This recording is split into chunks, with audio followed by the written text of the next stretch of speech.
France is in a bad way. Protests against pension reform are in their fourth year. Participation is at its highest since World War II. Despite repeated appeals from President Macron and his administration, public opinion against pension reform remains stuck at 70%. Protests are a way of life in France. But it's rare for so many French people to be angry at once for so long. Why are the French, who enjoy some of the best pensions in the world, so angry? There are two things the French value most. They are vacation and pensions. They protest for longer vacations, but every summer, the French drop everything and go on vacation. Furthermore, it's a guaranteed 5-week vacation, the longest in the world. The French have a laid-back life because they have a pension to fall back on. In France, retirement is a blessing. It's the end of hardship, the beginning of happiness because you can enjoy life with a pension as a reward for a lifetime of work. It's even said that retirement in France is like reaching paradise. How great is their pension so that they mention the word paradise? The French pension system has an income replacement rate of 74%.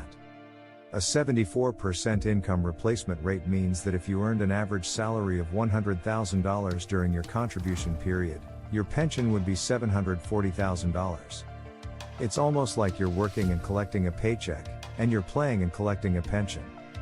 You're guaranteed a similar standard of living to what you had before you retired, so you don't have to worry about retirement.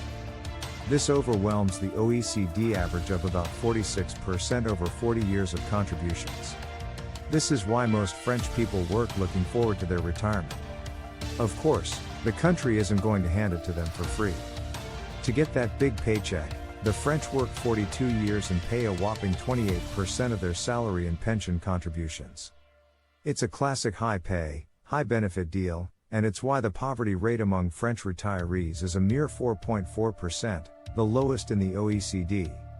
The poverty rate for those aged 65 and over is also only 8.6%, which is almost half the OECD average and compared to 20% in Germany, the richest country in Europe. What's more, the French get this money as soon as they retire at 62, whereas South Koreans, for example, retire at 60 and don't get their pension until 5 years later at 65. So there's no fear of poverty in France. And while it may not be paradise, it's certainly a secure retirement for more than a quarter of your life. But President Macron wants to tinker with this pension system that the French are so proud of. Because of the projected fiscal deficit, which, if left unchecked, will be around $18 trillion in 2030, and will continue to grow from there. This is the inevitable outcome for most countries with a growing elderly population and fewer newborns. There are three core parts of the reform.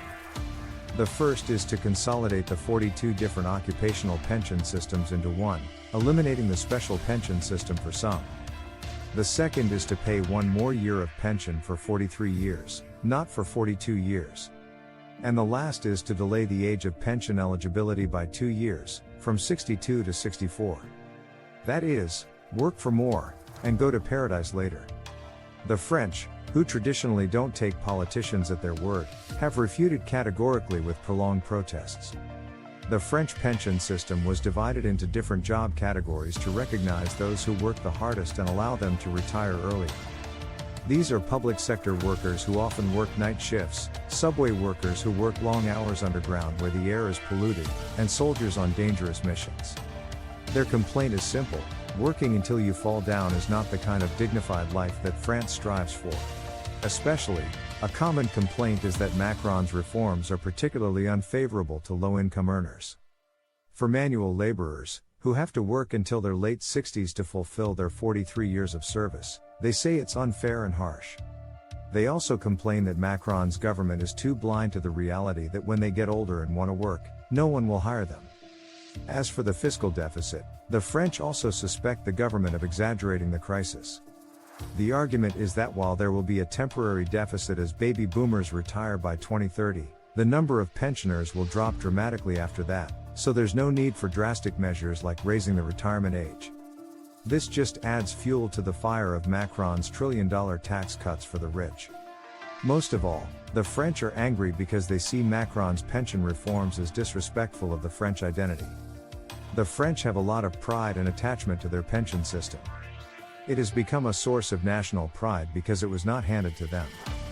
It was earned by the citizens themselves through a lot of sacrifices, and it is partly due to the fact that in times of hardship, pensions brought the country together. It was in 1945 that France introduced the current social security system. It was one of the worst years for France, when the World War II had destroyed everything. Everyone suffered, but the older generation, who had lost their labor force, suffered the most. In response, the French stepped up as both workers and employers and paid for pensions for the elderly, regardless of job or income. This helped bring France's fractured post-war society together. As an added bonus, the national pride of having the best security system in the world, something that even the United States didn't have, helped the country rebound. Because of this successful experience, pensions have become a symbol of intergenerational solidarity in France. This is quite different from other countries, where pensions are usually a matter of economic interests and generational conflicts. So the opposition to pension reform includes both teenagers and older people who are already receiving pensions. The teenagers are saying, "Don't mess with our pensions, which determine our quality of life on the backs of future generations," and the older generations are saying, "We need to pass on this good era so that future generations can enjoy it, too." This is why the New York Times headlined its coverage of pensions in France, "The fight over retirement is a matter of identity." In fact, the French have long valued the work-life balance. It led them to legislate an 8-hour workday as early as 1919 and to become the world's least worked people with a 35-hour workweek. Over the years, the French have fought back whenever successive presidents have tried to reform pensions without public consent. Most notably in 1995, when a 3-week public sector strike forced President Chirac to abandon his plan to raise the retirement age. Even in 2010, when the retirement age was raised from 60 to 62, the country came to a standstill, paralyzing the entire society. Pension reform is something we'll have to deal with sooner or later. The difference between our perceptions and values of the pension system and those of the French is significant. While we demand an increase in the retirement age out of fear of an impoverished old age, the French believe that everyone should be guaranteed a dignified retirement, regardless of their occupation and income. Unlike our older generation, who work their entire lives and fear the idea of taking a break, the French want to actively enjoy their last 20 years, even if it's just for a hobby. The French sense of intergenerational solidarity is also enviable, unlike the rest of the world, which is already feeling the chill of generational conflict.